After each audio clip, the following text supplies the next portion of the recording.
The life, death, and resurrection of the Lord Jesus Christ is crucial to the Christian faith.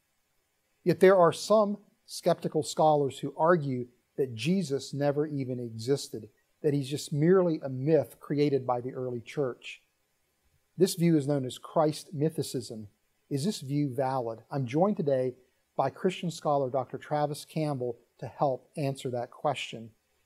So Travis, is this view of Christ mythicism prevalent, and who are some of the people that would hold to this view? It is not prevalent in the academy. It is prevalent on the internet. So if you were to go to your average university, college, whether it be secular or religious, you're not going to find professors of New Testament or ancient history signing off on Christ mythicism. They are going to say, of course, Jesus existed. Many of them may not even understand that there's much of a debate going on the internet over this issue.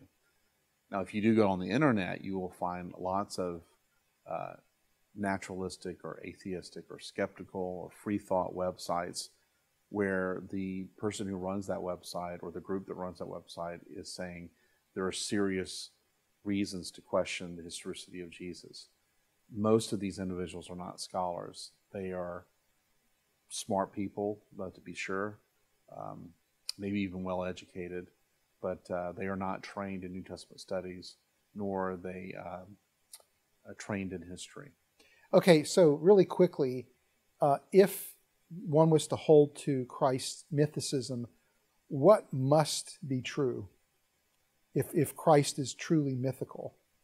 In my reading, there are two formidable scholars that do uphold Christ's mythicism, and that would be Robert Price and Richard Carrier. And they've written a series of books. Both of them have written several books on this issue where they have made a case for Jesus not existing. I will also say that Hector Avalos, religion professor at Iowa State University, is not a Christ mythicist, but he is not convinced that Jesus' existence has been proven historically. So he would be a historicist agnostic. So these would be the names of some scholars that should be taken seriously, who are upholding Christ's mythicism, or at least greatly questioning the historicity of Jesus. Now, on the other hand, what are some of the names of skeptical New Testament scholars who would actually affirm the historicity of Jesus?